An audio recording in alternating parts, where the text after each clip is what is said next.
ദൈവനാമത്തിന് മഹത്വം ഉണ്ടാകട്ടെ. ഷാലോം ബിബ്ലിക്കൽ സെമിനാരിയുടെ fundamental doctrines of the Bible എന്ന വിഷയം പഠിക്കുവാൻ സ്വർഗം നമ്മളെ കൊണ്ടുവന്നിരിക്കാൻ ഞാൻ ദൈവത്തെ നമ്മൾ ഇന്ന് പഠിക്കുന്ന വിഷയം 10ാമത്തെ ഡോക്ട്രിനാണ്.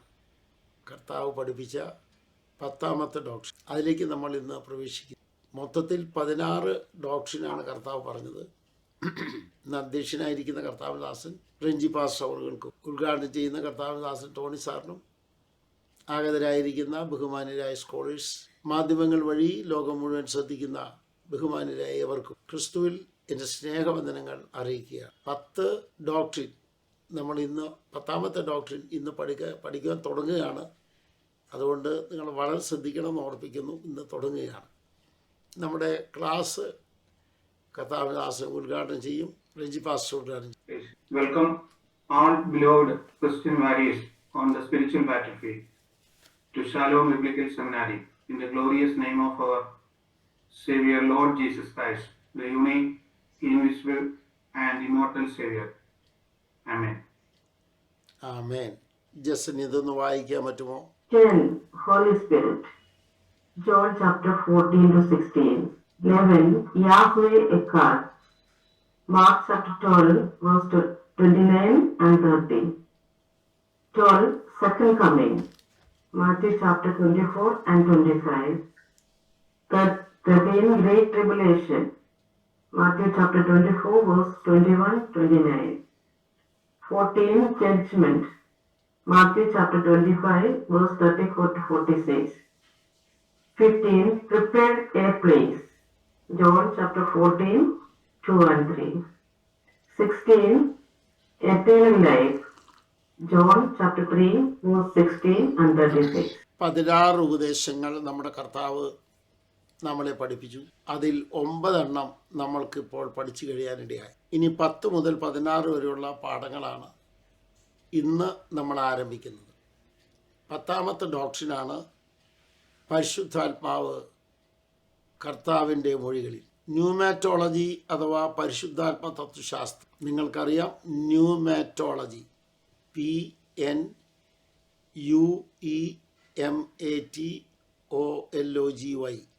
PUEMATOLOGY പരിശുദ്ധാത്മ തത്വശാസ്ത്രം എന്നാണ് ആ വാക്കിൻ്റെ അർത്ഥം. അത് 310 പേജാണ് ഞാൻ എഴുതി വെച്ചിരിക്കുന്നത്. എൻ്റെ കൈപ്പട കൊണ്ട് എഴുതിയതാണ്. 310 പേജ്. ആ സ്റ്റഡി എനിക്ക് വലിയ ഇഷ്ടമുള്ളൊരു സ്റ്റഡിയാണ്. പരിശുദ്ധാത്മാവിനെ കുറിച്ച് പഠിക്കാൻ തോറും എന്നെ സംബന്ധിച്ചിടത്തോളം വ്യക്തിപരമായി ആത്മീക മാനസിക വളർച്ച ദൈവം നൽകി എന്ന് പറയുന്നതിൽ ഒരു തെറ്റുമില്ല എന്ന് ഞാൻ വിശ്വസിക്കുന്നു. അടുത്തൊരു കാര്യം, ദൈവമായിട്ടുള്ള അടുപ്പം കൂടുതൽ വർദ്ധിക്കാനിടയായി എന്നുള്ളതാണ് മറ്റൊരു കാര്യം. പരിശുദ്ധാത്മാ തത്വശാസ്ത്രത്തെക്കുറിച്ച് പഠിക്കേണ്ടതാണ്. ഇവിടെ ക്രിസ്തു പരിശുദ്ധാത്മാവിനെ കുറിച്ച് എന്ത് പറഞ്ഞു എന്നതിലേക്ക് നമുക്കൊന്ന് വരാം. ഇവിടെ ആദ്യം എഴുതി വെക്കേണ്ടത് 3 അധ്യായങ്ങൾ, 14, 15, 16. യോഹന്നാന്റെ സുവിശേഷം 3 അധ്യായങ്ങൾ പരിശുദ്ധാത്മാവിനോട് ബന്ധപ്പെട്ട് കനപ്പെട്ട കാര്യങ്ങൾ കർത്താവ് പറഞ്ഞിട്ടുണ്ട്. നിങ്ങളത് കൃത്യമായി മനസ്സിലാക്കണം എന്ന് ഓർപ്പിക്കുന്നു. ഇപ്പോൾ വന്നിരിക്കുന്നത് ജസൻ എന്ന് വായിച്ചാൽ. The doctrine of Jesus Christ. The role of the Holy Spirit. The role of Holy Spirit, of the Holy Spirit എന്നുള്ളത് ഉൽപ്പത്തി മുതൽ വെളിപ്പാട് വരെ പഠിക്കേണ്ട കാര്യമാണ് എന്ന് ഓർപ്പിക്കും. The role of the Holy Spirit ഉൽപ്പത്തി 1-ാം അധ്യായം മുതൽ വെളിപ്പാട് 22-ാം അധ്യായം വരെ, ഉൽപ്പത്തി 1-2, വെളിപ്പാട് 22-17 അതുവരെ സുദീർഘമായി പഠിക്കേണ്ട ഒരു പാഠഭാഗമാണ് എന്ന കാര്യം അറിഞ്ഞിരിക്കും. അത്ര വിശാലമായൊരു പാഠഭാഗമാണ് പരിശുദ്ധാത്മാവിനെ കുറിച്ച് ബൈബിൾ നമുക്ക് നൽകുന്നത്. നമുക്ക് ക്രിസ്തുവിൻ്റെ മൊഴികളിലെ പരിശുദ്ധാത്മാവിനെ കുറിച്ചുള്ള പാഠങ്ങളിലേക്ക് കടക്കാം. നമുക്ക് ചില ഭാഗങ്ങൾ വായിച്ച് കേൾക്കാം. ഈ വാക്യങ്ങൾ ലിസിയാൻഡി മലയാളത്തിലും വായിക്കണം. ജസൻ എഴുതി കഴിഞ്ഞെങ്കിൽ വായിച്ചോളൂ. 10th doctrine of Jesus Christ. Matthew chapter 10 verse 20. The Spirit of your Father which speaketh in you. നമുക്ക് ആ വാക്യം വായിച്ച് കേൾക്കണം. എല്ലാവരും ബൈബിൾ എടുത്താട്ടെ. മത്തായി 10-ാം അധ്യായം 20-ാം വാക്യം. പറയുന്നത് നിങ്ങളല്ല, നിങ്ങളിൽ പറയുന്ന നിങ്ങളുടെ പിതാവിന്റെ ആത്മാവത്രേ. അത് നമുക്ക് അല്പം ഒന്ന് വിശാലമായി വായിക്കാൻ. അതിൻ്റെ 19 മുതൽ വാക്യങ്ങൾ വായിച്ചെന്ന് ശ്രദ്ധിക്കേണ്ട കാര്യമാണ്. കാരണം കർത്താവ് അത്ര വലിയ കാര്യമാണ് അത് പറഞ്ഞിരിക്കുന്നത്. വായിക്കാം. മത്തായി 10-ാം അധ്യായം 19 മുതൽ. എന്നാൽ നിങ്ങളെ ഏൽപ്പിക്കുമ്പോൾ എങ്ങനെയോ എന്തോ പറയേണ്ടു എന്ന് വിചാരപ്പെടേണ്ട. പറവാനുള്ളത് ആ നാഴികയിൽ തന്നെ നിങ്ങൾക്ക് ലഭിക്കും. പറയുന്നത് നിങ്ങളല്ല, നിങ്ങളിൽ പറയുന്ന നിങ്ങളുടെ പിതാവിന്റെ ആത്മാവത്രേ. സിനഗോഗിലും കോർട്ടിലും സുവിശേഷ നിമിത്തം നിങ്ങളെ പിടിച്ചുകൊണ്ടുപോയാൽ, കർത്താവിൻ്റെ വാക്കുകളാണ് ഞാൻ പറയുന്നത്, സിനഗോഗിലും കോർട്ടിലും നിങ്ങളെ പിടിച്ചുകൊണ്ടുപോയാൽ നിങ്ങൾക്ക് വേണ്ടി വക്കീലായിട്ട് പരിശുദ്ധാത്മാവുണ്ടെന്നുള്ളതാണ് സത്യം. ഈ പറയുന്ന കാര്യം നന്നായി ശ്രദ്ധിച്ചെഴുതണം. സിനഗോഗിലും അതുപോലെ തന്നെ കോർട്ടിലും അഥവാ സെക്കുലർ കോടതിയിലും മതകോടതിയിലും നിങ്ങളെ ഏൽപ്പിച്ചാൽ അവിടെയെല്ലാം നമുക്ക് വേണ്ടി സംസാരിക്കാൻ ഒരു വക്കീലുണ്ട് എന്നതാണ് സത്യം. വെണ്ടൂര് എന്നൊരു സ്ഥലം തൃശ്ശൂരുണ്ട്. അവിടുത്തെ IPC ചർച്ചിലെ പാസ്റ്ററായിരുന്നു ഞാൻ. 9 വർഷം അവിടെ ശിശു. അപ്പോൾ അവിടെ അറിയപ്പെട്ടൊരു മുതലാളി ജംഗ്ഷനിൽ വെച്ച് കണ്ടപ്പോൾ എന്നോട് ചോദ്യം ചോദിച്ചു, പാസ്റ്റർ എനിക്കൊരു കാര്യം ചോദിക്കാനുണ്ട്, പ്രശ്നം വന്നാൽ പാസ്റ്റർ വക്കീലിൻ്റെ അടുത്ത് പോകില്ലേ എന്ന്. നിങ്ങൾ എത്ര പേര് ശ്രദ്ധിച്ചു? പ്രശ്നം വന്നാൽ കോടതിയിലേക്ക് വക്കീലിൻ്റെ അടുത്ത് പോകില്ലേ? നിശ്ചയമായിട്ട് ഞാൻ പോകും. വക്കീലിൻ്റെ അടുത്ത് ഞാൻ പോയിരിക്കുമെന്നുള്ളതിന് സംശയിക്കില്ല. പിന്നെ ഞാൻ പിടിക്കുന്ന വക്കീൽ ഏറ്റവും സ്റ്റാൻഡേർഡായ വക്കീലായിരിക്കും. അതാണ് വ്യത്യാസം എന്ന് പറഞ്ഞു. എത്ര പേർക്ക് അത് മനസ്സിലായി? ഏറ്റവും സ്റ്റാൻഡേർഡായൊരു വക്കീലിനെ ഞാൻ പിടിക്കുള്ളൂ. അത് ക്രിസ്തുവാണ്, അത് പരിശുദ്ധാത്മാവാണ്. അത് മധ്യസ്ഥന്മാരല്ല, മധ്യസ്ഥയല്ല എന്ന് ഞാൻ പറഞ്ഞു. നിങ്ങൾക്ക് എല്ലാവർക്കും ഇത് മനസ്സിലായോ എന്നറിയില്ല. മധ്യസ്ഥന്മാരല്ല, മധ്യസ്ഥയല്ല. വക്കീലെന്ന് പറയാൻ 2 പേരേ ഉള്ളൂ ബൈബിളിൽ. അതിലൊന്ന് പരിശുദ്ധാത്മാവാണ്, ഒന്ന് ക്രിസ്തുവാണ്. നോട്ട് ചെയ്ത് വെച്ചോ. ആ വാക്ക് ഞാൻ നിങ്ങൾക്കൊന്ന് പറഞ്ഞുതരാം, എഴുതി വെച്ചോളൂ. ഫ്രിസ്കോഡ അഡ്വക്കേറ്റ് എന്നുള്ളതിൻ്റെ കൃത്യമായ വാക്ക് നിങ്ങൾക്കൊന്ന് കിട്ടണ്ടേ? PARAKLEETOS. പറയാം.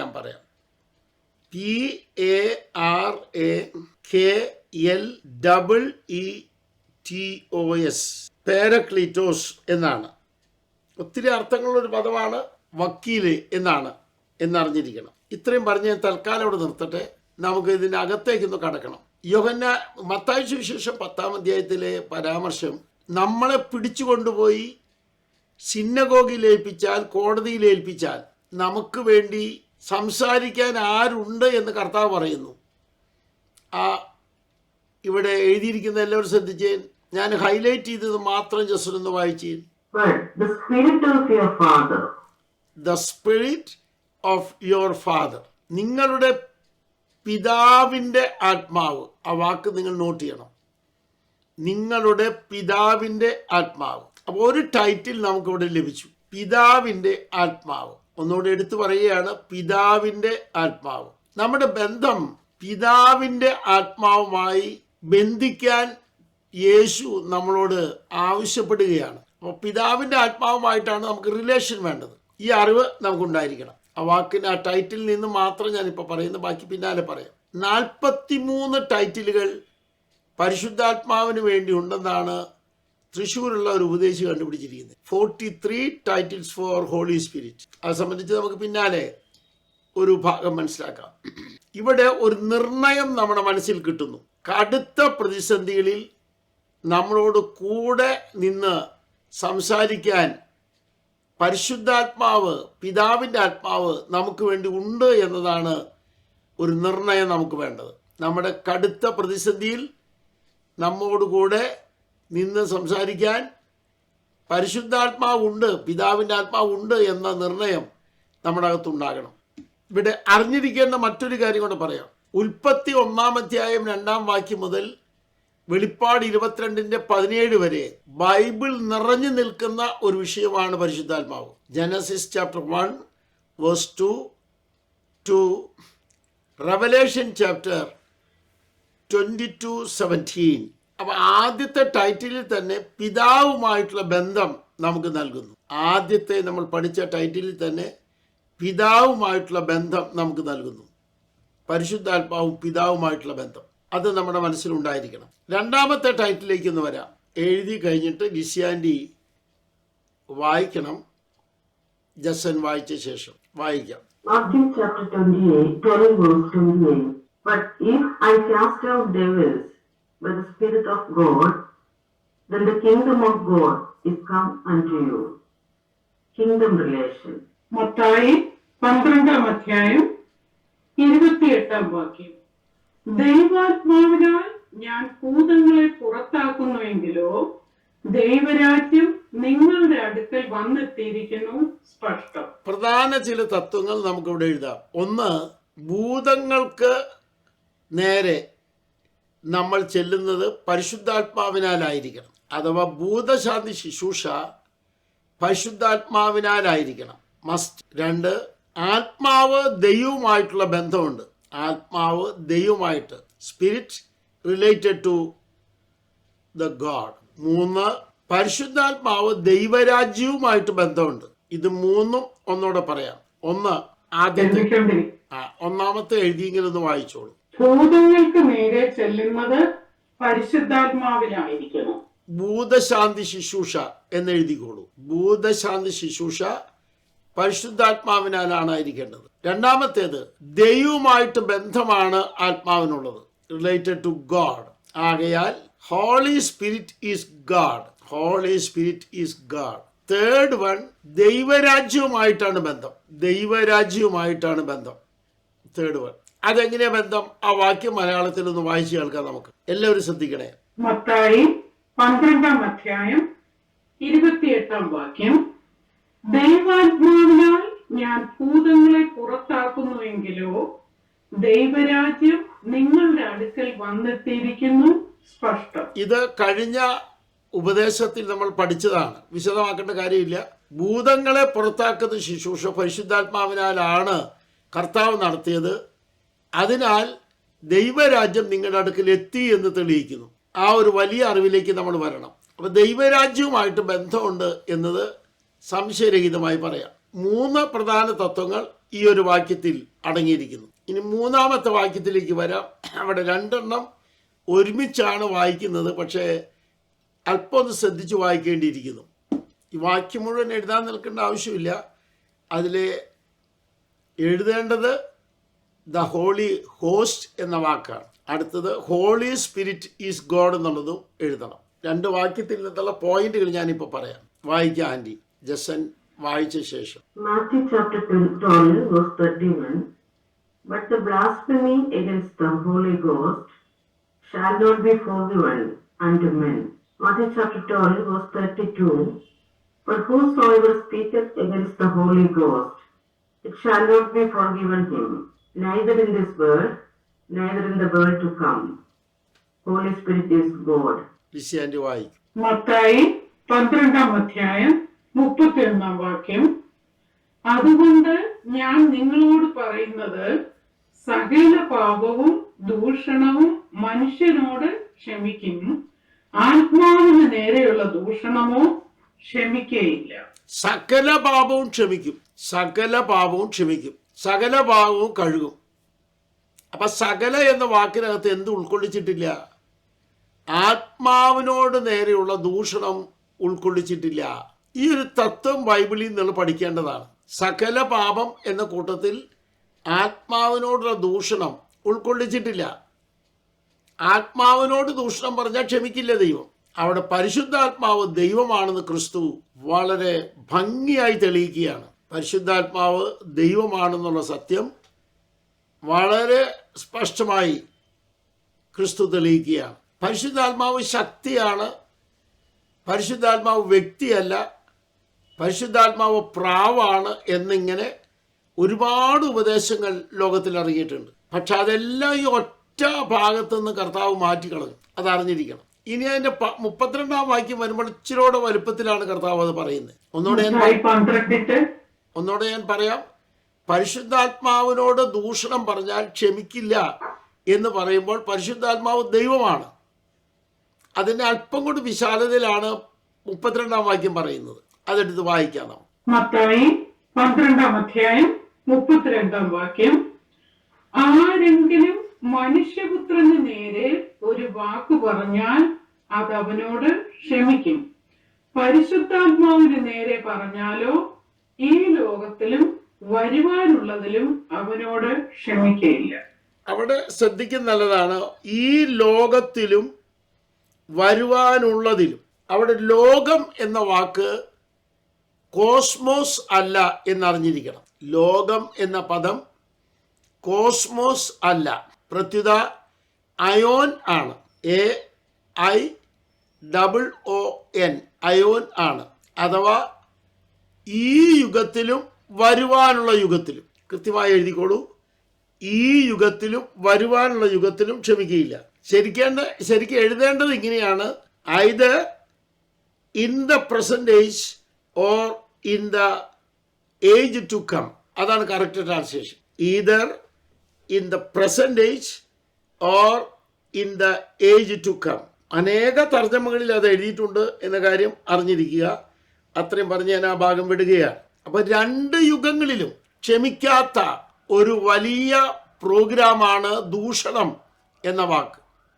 പരിശുദ്ധാത്മാവിനെതിരെയുള്ള ദൂഷണം എന്ന വാക്ക്. ഇവിടെ പരിശുദ്ധാത്മാവ് ദൈവമാണെന്ന് ഉച്ചൈസ്തരം പറയാവുന്ന വാക്യമാണ് കർത്താവിൻ്റെ മൊഴിയെന്ന് തെളിഞ്ഞിരിക്കുന്നു. ആ ഒരു വലിയ അറിവിലേക്ക് നമുക്ക് എല്ലാവർക്കും വരാം. അടുത്ത ഭാഗത്തേക്ക് നമുക്കൊന്ന് കടക്കാം. ജസൻ ഇത് വായിച്ചിട്ട് എഴുതിയാൽ മതി എന്ന് എനിക്ക് തോന്നുന്നു, ഒരു കാര്യം പറയാൻ വേണ്ടി. Matthew chapter 22, verse 43. He said unto them, How then that David in spirit called him Lord, saying, indwelling in Old Testament. Correct. ഇനി ഇത് കഴിഞ്ഞിട്ട് ലിസിയാൻ്റെ കൂടെ വായിച്ച ശേഷം ഇവിടെ നിന്നുകൊണ്ടൊരു വലിയ തത്വം നമുക്ക് പഠിക്കാനിരിക്കുക. മത്തായി 28-ാം അധ്യായം 43-ാം വാക്യം. അവൻ അവരോട്, എന്നാൽ ദാവീദ് ആത്മാവിൽ അവനെ കർത്താവ് എന്ന് വിളിക്കുന്നത് എങ്ങനെ? ആത്മാവിൽ വിളിക്കുക, ആത്മാവിൽ വിളിക്കുക. നമുക്കിവിടെ ചോദിക്കാം, പഴയ നിയമത്തിൽ പരിശുദ്ധാത്മാവ് ഉള്ളിൽ വന്നിട്ടുണ്ടോ? പരിശുദ്ധാത്മാവ് ഉള്ളിൽ വന്നിട്ടുണ്ടോ? ആമേൻ. എഴുതി വെച്ചോളൂ. Indwelling the Holy Spirit in OT എന്നതാണ് നമ്മുടെ വിഷയം. Indwelling the Holy Spirit in OT. പഴയ നിയമത്തിൽ ആത്മാധിവാസം എന്ന വിഷയം ഉണ്ട് എന്ന് തറപ്പിച്ചാണ് റോയ് ചെറിയാൻ പാസ്റ്റർ പറഞ്ഞത്. വാക്യമൊന്നും നമുക്ക് തന്നിട്ടില്ല, പക്ഷെ തറപ്പിച്ച് പറഞ്ഞു. Very good. ഇത് രണ്ടും എഴുതി വെക്കണം.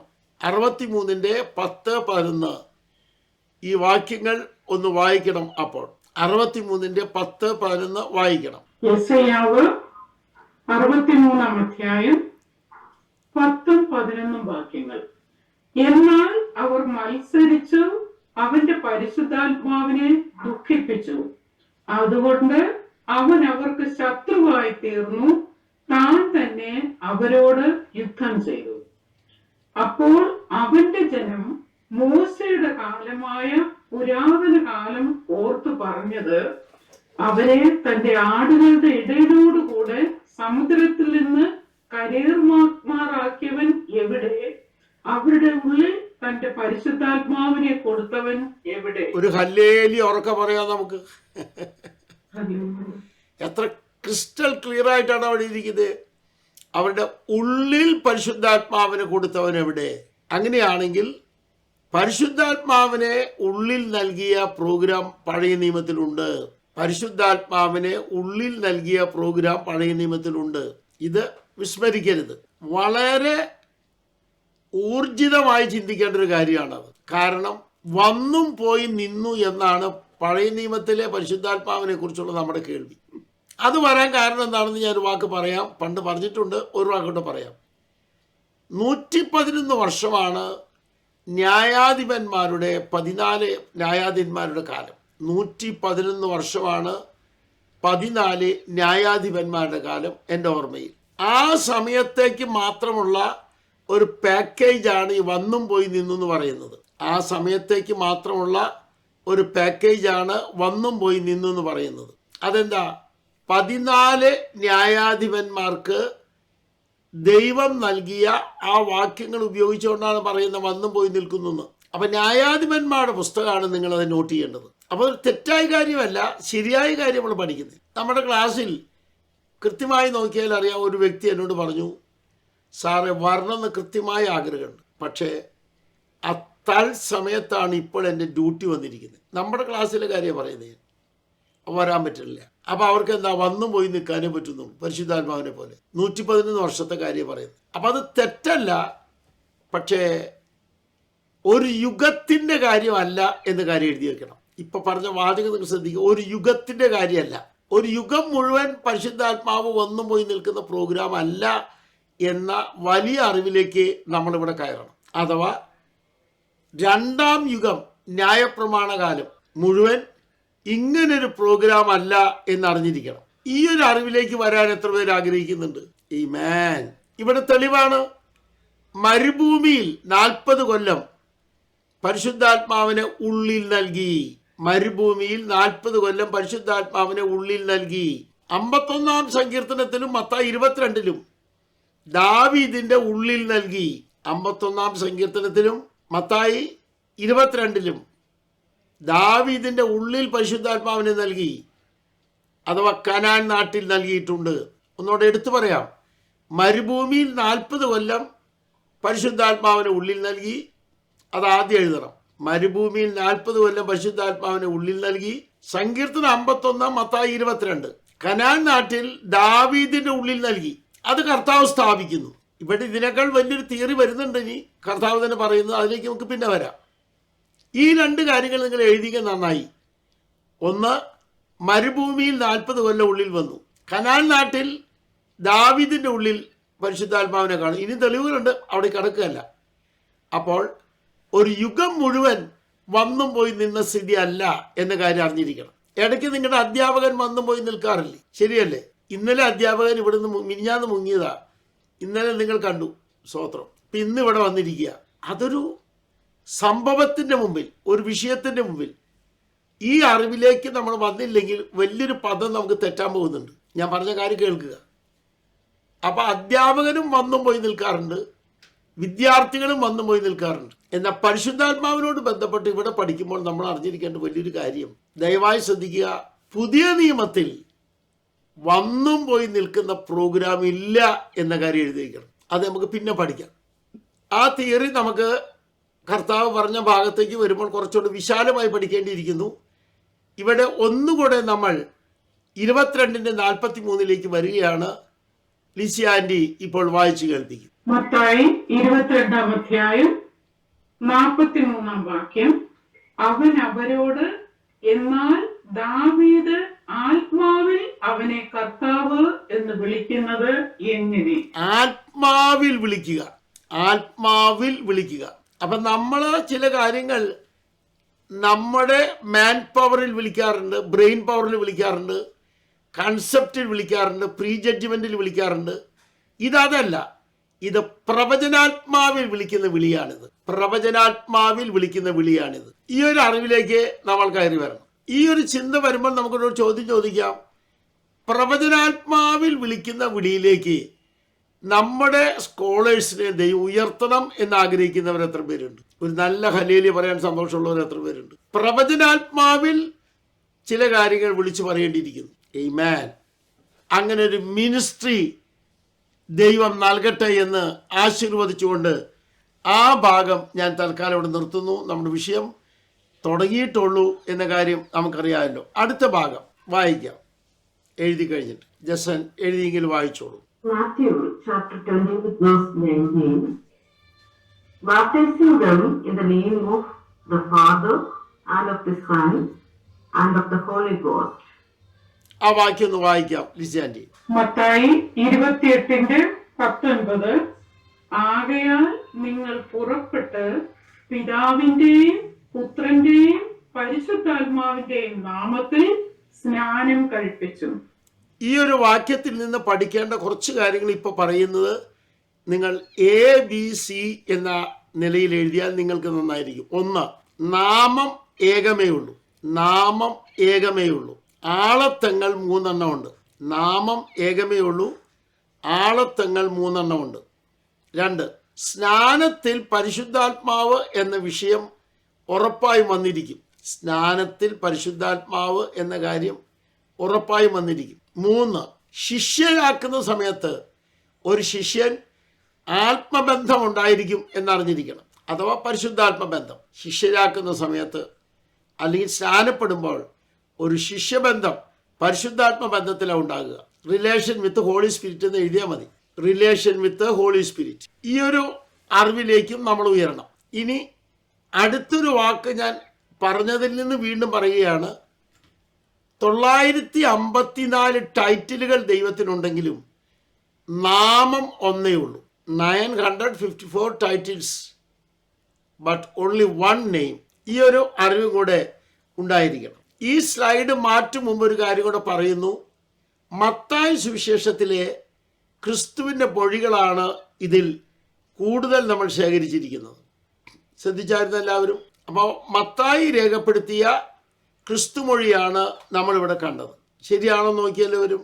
മത്തായി രേഖപ്പെടുത്തിയ ക്രിസ്തു മൊഴിയാണിത്. അതും കൂടെ നിങ്ങളുടെ അതിൻ്റെ അടിയിൽ എഴുതിയാൽ പാഠഭാഗം കുറച്ചുകൂടെ എളുപ്പമായി തീരും. ക്രിസ്തു പറഞ്ഞ മൊഴികൾ മത്തായി എഴുതിയ വിധം, കളക്ടർ എഴുതിയ വിധം എങ്ങനെയാണ്, ടാക്സ് കളക്ടർ എഴുതിയ വിധം എങ്ങനെയാണ് എന്നറിയാനും കൂടെ ഈ ഒരു സ്ലൈഡ് അത് ഉദാഹരണമായിരിക്കുന്നത് മാത്രം ഉപയോഗമായിരിക്കും. ഇത്രയും പറഞ്ഞ് നമ്മൾ ക്രിസ്തുമൊഴിയിലെ പരിശുദ്ധാത്മാവിനെ കുറിച്ചുള്ള ക്ലാസ് 10ാമത്തെ ഡോക്ട്രിൻ ഉദ്ഘാടനം ചെയ്യുകയാണ്. സ്തോത്രം. നിങ്ങൾക്ക് എല്ലാവർക്കും ഇത് മനസ്സിലായെന്ന് അറിയില്ല. ഇനി നമുക്കിതിനകത്തേക്കൊന്ന് കടക്കണം. ക്രിസ്തുമൊഴിയിലെ പരിശുദ്ധാത്മാവിൻ്റെ ചർച്ച എവിടെ വരെ ചെല്ലുന്നുണ്ട് എന്ന കാര്യം നമുക്ക് നോക്കണം. ഇത് ഇനി വരും. ഈ ഭാഗം ഇനി വിശാലമായി പഠിക്കാനുണ്ട്. അതിലേക്ക് വരും നമ്മൾ. അത് വരും മുമ്പ് നമുക്ക് ക്രിസ്തുമൊഴിയിലെ ഒരു കാര്യം ഒന്ന് ശ്രദ്ധിക്കണം. ഇതൊന്ന് വായിച്ചാട്ടെ ജസൻ. കറക്റ്റ്. യേശു ക്രിസ്തു പറഞ്ഞ 10ാമത്തെ പഠിപ്പിക്കലുകൾ, ടീച്ചിങ്സ് എന്താണ്? ഡോക്ടറിൻ എന്ന വാക്കിന് അത് അർത്ഥമുണ്ട് കേട്ടോ. ടീച്ചിങ്സ്, പഠിപ്പിക്കലുകൾ എന്നർത്ഥമുണ്ട്. നമ്മൾ അതിലേക്ക് കടക്കുകയാണ്. ഇത് വായിച്ച് ഇംഗ്ലീഷും എഴുതിയ ശേഷം ഇംഗ്ലീഷും മലയാളം വായിച്ച് നമുക്ക് അതിൽ നിന്ന് ഒരു അല്പം ആഴത്തിൽ നിന്നും അറിയാം. The promise of the Father, Acts chapter 1, verse 4 and 5. അതിന് ഇംഗ്ലീഷ് വായിക്കണം ജസൻ, മലയാളം വായിക്കണം ലിസ്യാൻറ്റി. ഇത് രണ്ടും വായിച്ചിട്ട് ഒരു വലിയ തിയറി അതിനകത്ത് പഠിക്കാനുണ്ട്. അതുകൊണ്ടാണ് അപ്പോസ്തല പ്രവൃത്തികൾ 1-ാം അധ്യായം 4-5 വാക്യങ്ങൾ. അങ്ങനെ അവൻ അവരുമായി കൂടിയിരിക്കുമ്പോൾ അവരോട്, നിങ്ങൾ യെരുശലേമിൽ നിന്ന് വാങ്ങിപ്പോകാതെ എന്നോട് കേട്ട പിതാവിന്റെ വാഗ്ദത്തത്തിനായി കാത്തിരിക്കണം. യോഹന്നാൻ വെള്ളം കൊണ്ട് സ്നാനം കഴിപ്പിച്ചു, നിങ്ങൾക്കോ ഇനി ഏറെ നാൾ കഴിയും മുമ്പേ പരിശുദ്ധാത്മാവ് കൊണ്ട് സ്നാനം ലഭിക്കും എന്ന് കൽപ്പിച്ചു. ഇംഗ്ലീഷും കൂടെ വായിച്ചിട്ട് ഞാൻ ചില കാര്യങ്ങൾ പറയാം. നിങ്ങൾ അതുപോലെ നോട്ട് ചെയ്യണം. ABC എന്ന നിലയിൽ. And being assembled together with them, commanded them that they should not depart from Jerusalem, but wait for the promise of the Father, which saith he, ye have heard of me. For John truly baptized with water, but ye shall be baptized with the Holy Ghost not as many days hence. 3000-ലധികം വാഗ്ദത്തങ്ങൾ ബൈബിളിലുണ്ട്. സ്വർഗാരോഹണത്തിന് മുമ്പ് വെളിപ്പെടുത്തിയ ഒരു വാഗ്ദത്തമാണിത്. ലോകം വിട്ട് പിരിയും മുമ്പ് പരിശുദ്ധാത്മാവ് എന്ന വാഗ്ദത്തമാണ് കർത്താവിന് പറയാനുള്ളത്. അസെൻഡിങ് ഡിസെൻഡിങ് തിയറി നിങ്ങൾക്കറിയാമല്ലോ. ഞാൻ പറയേണ്ട കാര്യമുണ്ടോ? അവരോഹണവും ആരോഹണവും. ഐഹിക ജീവകാല അവസാനം ആരോഹണം ചെയ്യുന്നതിന് മുമ്പാണ് ഈ കാര്യം വെളിപ്പെടുത്തുന്നത്. ഐഹിക ജീവകാല അവസാനം ആരോഹണം ചെയ്യും മുമ്പ് ഈ കാര്യം വെളിപ്പെടുത്തുകയാണ്. വളരെ ഗൗരവത്തോടൊപ്പം ഇവിടെ എന്താണ് കർത്താവ് പറഞ്ഞത്? പ്രോമിസിന് വേണ്ടി നിങ്ങൾ കാത്തിരിക്കണം എന്നാണ്. പ്രോമിസിന് വേണ്ടി നിങ്ങൾ കാത്തിരിക്കണം. അത് യെരുശലേമിലിരിക്കണം. പ്രോമിസിന് വേണ്ടി നിങ്ങൾ യെരുശലേമിൽ കാത്തിരിക്കണം. പരിശുദ്ധാത്മാവ് ഭൂമിയിൽ വരാൻ കാത്തിരിക്കാൻ ഇനി പറഞ്ഞിട്ടില്ല. ഇനി വന്നു കഴിഞ്ഞു. പരിശുദ്ധാത്മാവ് ഭൂമിയിലേക്ക് വരാനായി കാത്തിരിക്കാൻ ഇനി പറഞ്ഞിട്ടില്ല എന്നുള്ള കാര്യം അറിഞ്ഞിരിക്കണം. ഈ ഒരു അറിവിലേക്ക് നമ്മൾ ആദ്യം വരണം. വന്നു കഴിഞ്ഞു. ആമേൻ. രണ്ടാമത്തെ പോയിന്റ്, 3ാമത്തേലേക്ക് കടക്കും മുമ്പ് ഒന്നുകൂടെ പറയട്ടെ. ഒത്തിരി പേര് കാത്തിരിപ്പ് യോഗം നടത്തുന്നുണ്ട്. ആ കാത്തിരിപ്പ് യോഗം നടത്തുന്നവരെല്ലാവരും അറിഞ്ഞിരിക്കണം, പരിശുദ്ധാത്മാവ് ഭൂമിയിലേക്ക് വരാനായി കാത്തിരിക്കേണ്ട ഗതികേട് നമുക്കില്ല എന്നറിഞ്ഞിരിക്കുക. മനസ്സിലാകുന്നവർ എത്ര പേരുണ്ട്? ആമേൻ. ചോദിച്ചോളൂ റെഞ്ചി പാസ്റ്റർ. ശുദ്ധീകരണ യോഗമാണ് പാസ്റ്റർ വേണ്ടി. വേണ്ടതായ യോഗങ്ങൾ എന്തെല്ലാം ഉണ്ടെന്നുള്ള കാര്യം ഞാനൊരു ലിസ്റ്റ് പറയാൻ തയ്യാറുണ്ട്. ശക്തി പ്രാപിക്കാനിരിക്കണം, ശുദ്ധീകരണത്തിനിരിക്കണം, ദൈവമായിട്ടുള്ള ബന്ധത്തിനിരിക്കണം. അങ്ങനെ ഒത്തിരി ഉണ്ട് ബൈബിളിൽ. നമുക്ക് അതിൻ്റെ ഒരു ലിസ്റ്റ് വേണമെങ്കിൽ തയ്യാറാക്കിയിട്ട് ഒരു ദിവസം കാണിച്ചു തരാം. ഞാൻ ഇവിടെ ഒരു കാര്യം കൂടെ പറയാനുണ്ട്, ശ്രദ്ധിക്കുക. 4-5 വാക്യങ്ങൾ ദയവായി നിങ്ങളൊന്ന് വായിക്കണം. കാരണം ഒരു തെറ്റിദ്ധാരണ ഇവിടെ മാറിപ്പോണം. ക്രിസ്തുമൊഴിയിലെ ക്രിസ്റ്റൽ ക്ലിയർ ആയ ഒരു പിക്ചർ നമുക്കിപ്പോൾ കിട്ടും. വായിച്ചേ എല്ലാവരും. അപ്പോസ്തലപ്രവൃത്തികൾ 1:4-5 വാക്യങ്ങൾ.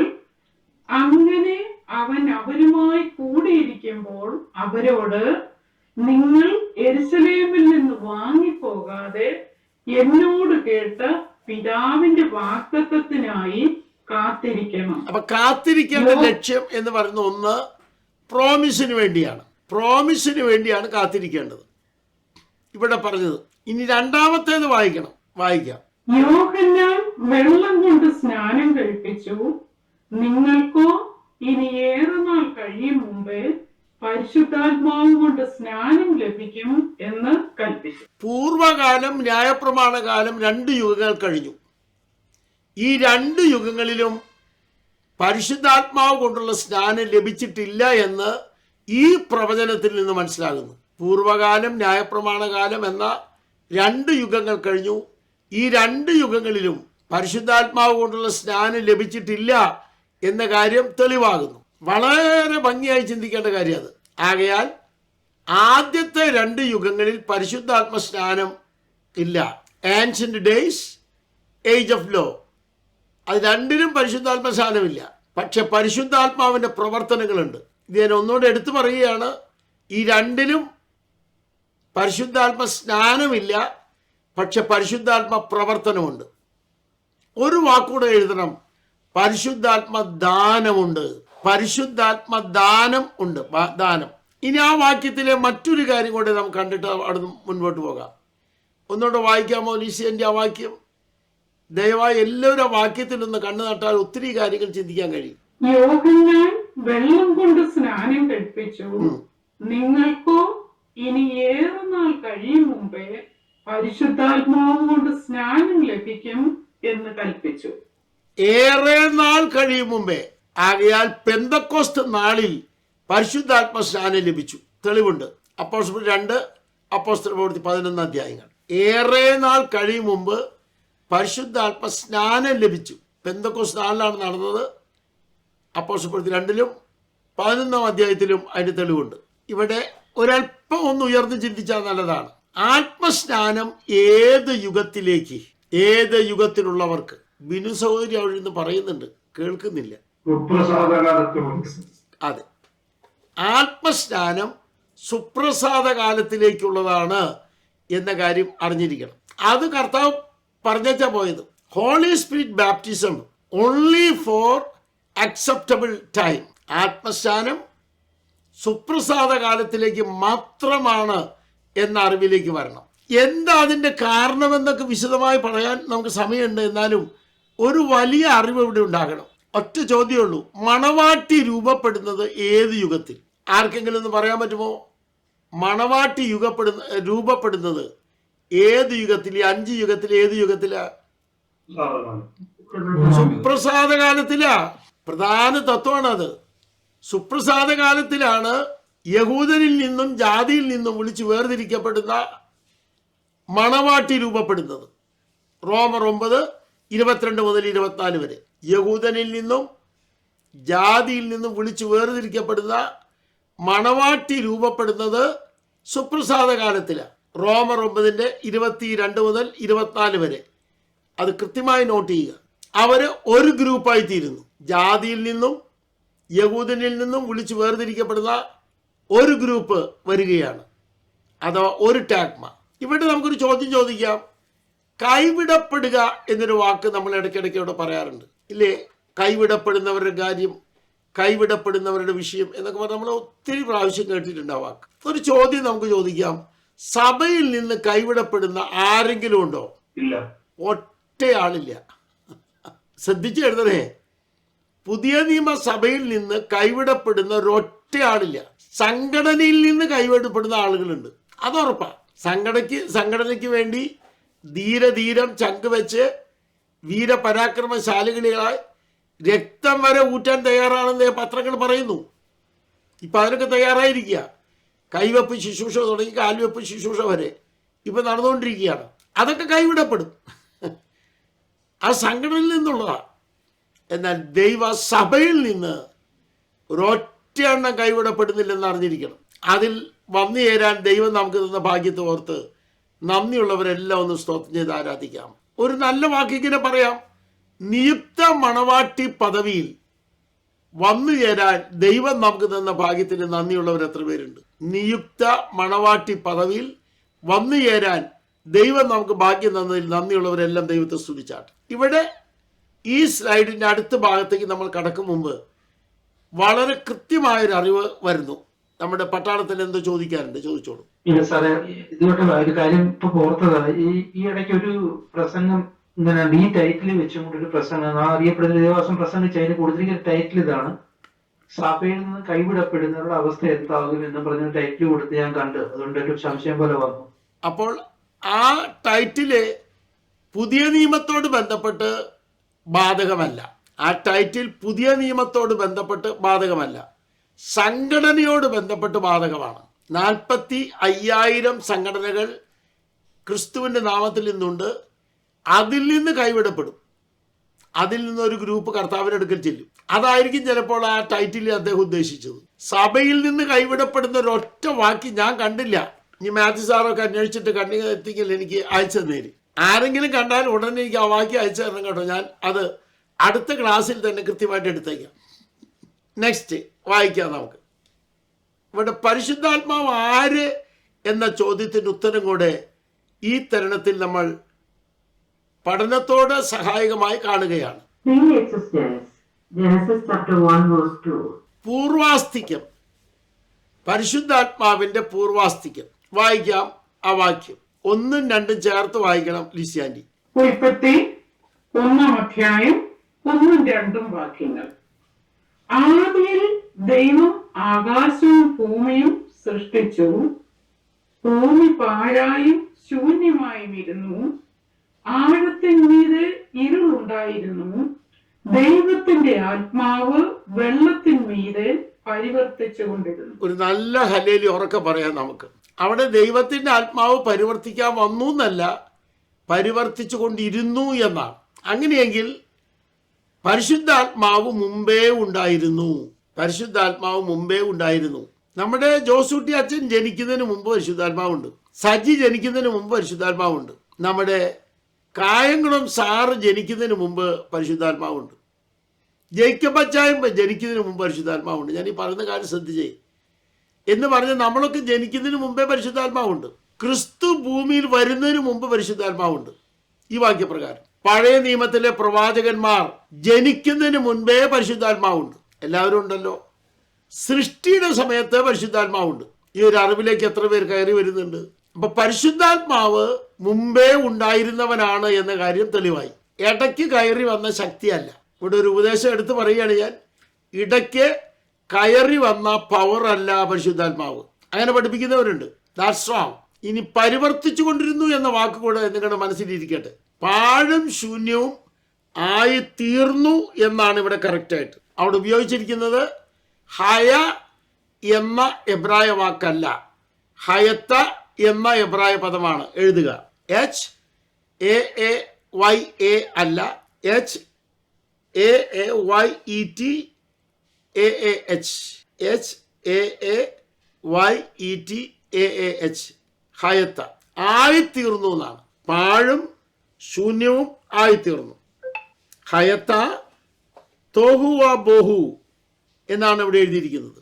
ആയിത്തീർന്നു. അതിനെ മാറ്റിയെടുക്കാൻ പരിവർത്തിക്കുന്ന പരിശുദ്ധാത്മാവ്, ആ കണ്ടീഷനെ മാറ്റിയെടുക്കാൻ പരിവർത്തിക്കുന്ന പരിശുദ്ധാത്മാവ്. ഇവിടെ പ്രീ എക്സിസ്റ്റൻസ് നമുക്ക് മനസ്സിലായി. ഇനി അടുത്തത് Self-existence. Correct. 1 Corinthians chapter 3, verse 16. സ്വയാസ്തിക്യം പരിശുദ്ധാത്മാവിനുണ്ട്. വായിക്കാം ആ വാക്യം. 1 കൊരിന്ത്യർ 3:16 നിങ്ങൾ ദൈവത്തിന്റെ മന്ദിരമെന്നും ദൈവത്തിന്റെ ആത്മാവ് നിങ്ങളിൽ വസിക്കുന്നുവെന്നും അറിയുന്നില്ലയോ? നിങ്ങളിൽ വസിക്കുന്നു. അടുത്ത ഭാഗം Eternal existence. Revelation chapter 4, verse 4 to 6. Hebrew chapter 9, verse 14. നിത്യാസ്തിക്യം. നിത്യാസ്തിക്യം എന്നും പരിശുദ്ധാത്മാവുണ്ട്. എന്നും പരിശുദ്ധാത്മാവുണ്ട്. പരിശുദ്ധാത്മാവില്ലാത്ത കാലമില്ല, നിത്യതയില്ല.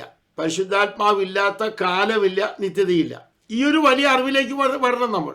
ഇതൊന്ന് വായിച്ച്. Spirit of God. Genesis chapter 1, verse 2.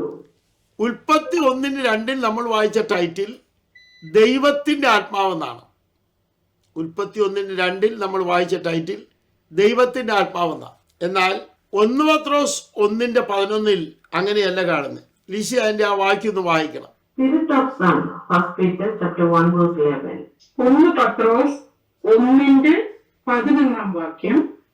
അവരിലുള്ള ക്രിസ്തുവിന്റെ ആത്മാവ് ക്രിസ്തുവിന് വരേണ്ട കഷ്ടങ്ങളെയും പിൻവരുന്ന മഹിമയെയും മുമ്പിൽ കൂട്ടി സാക്ഷീകരിച്ചപ്പോൾ മതി. സൂചിപ്പിച്ച ഉൽപ്പത്തി 1:2 ദൈവത്തിന്റെ ആത്മാവ്. 2 പത്രോസ് 1:11 1 പത്രോസ് 1:11 കൃത്യമായി കാണുന്നു ക്രിസ്തുവിന്റെ ആത്മാവ്. ഇത് രണ്ടും ഒന്നാണോ രണ്ടാണോ? ഇതൊന്നും രണ്ടാണോ ഒന്നാണെന്ന് അറിയണ്ടേ? പറയൂ രഞ്ജി പാസ്റ്റർ. ഒരാത്മാവാണ്. റോമർ 8:9 മുതൽ 11 വരെ വായിച്ചാൽ രണ്ടും ഒരാത്മാവാണ്, രണ്ടാത്മാവല്ല. ദൈവാത്മാവ് നമ്മിൽ പ്രവർത്തിക്കുമെന്ന് ഉറപ്പുള്ളവർ എത്ര പേരുണ്ട്? നമുക്ക് ഹൃദയംഗമായ ഒരു അല്ലലിയ പറയാൻ ഒക്കുമോ? Price the Lord. ഈ 2 സ്ലൈഡ് കൊണ്ട് നമ്മൾ കൃത്യമായ ചില അറിവുകളിലേക്ക് കയറി വന്നു. വിലപ്പെട്ട അറിവുകളിലേക്ക്. നിത്യാത്മാവുമായിട്ടാണ് എൻ്റെ ബന്ധമെന്ന് സ്ഥിരീകരിക്കാൻ കഴിയുന്നവർ എത്ര പേരുണ്ട്? ഒന്നോടെ എടുത്തു പറയുകയാണ്, നിത്യാത്മാവുമായിട്ടാണ് എൻ്റെ ബന്ധം. ഞാൻ നമ്മുടെ ബിനു അമ്മയെ കൊല്ലാൻ പോവുക, കത്തിയെടുത്ത് ചെല്ലുമ്പോൾ ബിനു അമ്മയ്ക്ക് ഈ അറിവുണ്ടെങ്കിൽ, ഏതറിവ്? നിത്യാത്മാവുമായിട്ടാണ് എൻ്റെ ബന്ധമെന്നൊരു അറിവുണ്ടെങ്കിൽ ഹൃദയം ഒരു സ്ഥിരതയിലായിരിക്കും. ജോൺ PJയെ ജോബിൻ PJനെ ഞാൻ കൊല്ലാൻ ചെന്നാൽ അദ്ദേഹം അത് തടുക്കും, കളരിക്കാരല്ല. അപ്പം അദ്ദേഹത്തിന് ഒരു മനസ്സിലൊരു ഇരിപ്പുണ്ട്, ഞാൻ കളരി ആയതുകൊണ്ട് ഞാൻ തടുക്കുമെന്ന്. ബിനു കളരി അല്ലാത്തതുകൊണ്ട് തടുക്കാനായിട്ട് അറിയില്ല. പക്ഷെ രണ്ടുപേരും അറിഞ്ഞിരിക്കണം, കളരിയേക്കാളും വലുത്, മനുഷ്യത്വത്തെക്കാളും വലുത് നിത്യാത്മാവുമായിട്ടാണ് എൻ്റെ ബന്ധമെന്ന് അറിഞ്ഞിരിക്കുന്നവർ എത്ര പേരുണ്ട്? Praise the Lord, praise the Lord, praise the Lord. Man പവറിനേക്കാൾ, കോസ്മോസ് പവറിനേക്കാൾ, വേൾഡ് പവറിനേക്കാൾ വലിയ ബന്ധമാണ് എനിക്കുള്ളത് എന്നറിയുന്നവർ എത്ര പേരുണ്ട്? ആ ഒരു സ്ഥിരീകരണത്തിൽ ഇന്ന് വരണം എന്ന് ഞാൻ ഓർപ്പിക്കുന്നു. നമ്മുടെ ബന്ധം സംബന്ധിച്ച അറിവ് കുറഞ്ഞു പോകുമ്പോഴാണ് മനസ്സ് ബലഹീനമാകുന്നത്. ഹല്ലേലൂയ. അപ്പൊ നമുക്ക് ഉയർന്നു ചിന്തിക്കാം. എൻ്റെ ബന്ധം നിത്യതയോട് ബന്ധപ്പെട്ടാണ്, നിത്യാത്മാവിനോട് ബന്ധപ്പെട്ടാണ്. ആ ആത്മാവാണ് എന്നിൽ വസിപ്പാൻ ദൈവം നൽകിയത് എന്നറിവുള്ളവർ എത്ര പേരുണ്ട്? അവിടെ ഇൻഡ്വെല്ലിംഗ് ദ സ്പിരിറ്റ് എന്ന വലിയ തത്വം നിങ്ങളുടെ അകത്തൊന്ന് പതിയട്ടെ എന്ന് ഞാൻ വാസ്തവമായിട്ട് പ്രാർത്ഥിക്കുകയാണ്. നമ്മൾ ഇതുവരെ പഠിച്ച കാര്യങ്ങൾ ഒരു അവലോകനം ചെയ്യണം എന്ന് ഞാൻ നിങ്ങളോട് പറയുന്നു. നിങ്ങൾ കിടക്കും മുമ്പ് ഇത്രയും ഭാഗം ഒന്ന് വായിച്ചിട്ട് ഇന്ന് രാത്രി വിശ്രമിക്കാവൂ എന്ന് ഒരു ചെറിയ റിക്വസ്റ്റ് പറയുകയാണ്. ഇന്ന് നമ്മുടെ ക്ലാസ് കർത്താവ് പറഞ്ഞ പരിശുദ്ധാത്മാവിനെ കുറിച്ചുള്ള മൊഴികളിലെ തത്വങ്ങളാണ്. അത് ഉദ്ഘാടനം ചെയ്തിരിക്കുന്നു. ഈ 2 സ്ലൈഡ് കൊണ്ട് അതിൻ്റെ ആഴങ്ങൾ നമ്മൾ കാണാനിടയായി. ഒരു ഭാഗം കൂടെ ഓർപ്പിച്ച് വിടുകയാണ്. റോമർ 8:9 മുതൽ 11 വരെ 2 ടൈറ്റിലുകൾ ഒരാത്മാവിന് വേണ്ടിയാണെന്ന കാര്യം അറിഞ്ഞു. അപ്പോൾ ഇവിടെ എഴുതേണ്ടത് 43 ടൈറ്റിലുകൾ ഒരാത്മാവിന് വേണ്ടി ബൈബിളിലുണ്ട്. ആ അറിവ് കൂടെ എഴുതണം. 2 ടൈറ്റിലുകൾ പരിശുദ്ധാത്മാവിന് വേണ്ടിയാണ്, 43 ടൈറ്റിലുകൾ പരിശുദ്ധാത്മാവിന് വേണ്ടി മാത്രമുണ്ട് എന്ന അറിവിലേക്ക് നമ്മൾ ഉയരണം. അത്രയ്ക്ക് ബന്ധം എനിക്കുണ്ടോ? സ്തോത്രം, സ്തോത്രം. അത്രയ്ക്ക് ബന്ധം പരിശുദ്ധാത്മാവുമായിട്ട് എനിക്കുണ്ടോ? ഉണ്ട് എന്ന് പറയാൻ എത്ര പേർക്ക് തൻ്റെ ഇടമുണ്ട്? I have a great relation. ഉറപ്പുള്ളവരെല്ലാം ദൈവത്തെ സ്തുതിച്ച് ആരാധിച്ചു. പരിശുദ്ധാത്മാവെന്നെ സഹായിക്കും എന്നുറപ്പുള്ളവരെല്ലാം ദൈവത്തെ സ്തുതിച്ച് ആരാധിച്ചു. Holy Spirit will help me in every troubles, in every afflictions. ഉറപ്പുള്ളവരെല്ലാം ദൈവത്തെ സ്തുതിച്ച് ആരാധിക്കും. അതൊരു റിയാലിറ്റിയാണ്, അതൊരു യാഥാർത്ഥ്യമാണ്. ആ ബന്ധത്തിലേക്ക് നമ്മുടെ മനസ്സ് വന്നു കഴിഞ്ഞാൽ പിന്നെ ചരിത്രം വഴിമാറുകയാണ്. ആമേൻ. ചരിത്രം വഴിമാറുകയാണ്. ജീന കണ്ടതാണ്. ഞാൻ ഷാർജയിലും ദുബായിലൊക്കെ ഓടി നടക്കുന്നത്. 28 ദിവസം ഞാൻ അവിടെ ഉണ്ടായിരുന്നു. ഒരു ദിവസം എല്ലാ ദിവസവും 2 പ്രസംഗം വെച്ച്, ചില സമയങ്ങളിൽ 6 പ്രസംഗം വെച്ചിട്ടുണ്ടായിരുന്നു. 6 പ്രസംഗം കഴിഞ്ഞ് രാത്രി ഞാൻ എത്തുന്നത് 1 മണിക്കാണ്. രാവിലെ പോയ വ്യക്തിയേക്കാൾ 1 മണിക്ക് വരുമ്പോൾ ശക്തിയോടെ വരുന്നത്. ഇവിടെ മാൻ പവർ കണക്കാക്കരുത് എന്ന കാര്യം ഞാൻ നിങ്ങളോട് പറയുകയാണ്. ദൈവം നമ്മളെ ബലപ്പെടുത്തും, പരിശുദ്ധാത്മാവിനെ ബലപ്പെടുത്തും. ഈ ഒരു അറിവിലേക്ക് വരുന്നവർ എത്ര പേരുണ്ട്? നിന്റെ ബലഹീനതയിൽ എൻ്റെ ശക്തി നിന്റെ മേൽ തികഞ്ഞു വരും എന്ന് ഉറക്കെ പ്രഖ്യാപിച്ചുകൊണ്ട് ഇന്നത്തെ ക്ലാസ് തൽക്കാലം കുത്തിടുന്നു. God bless you.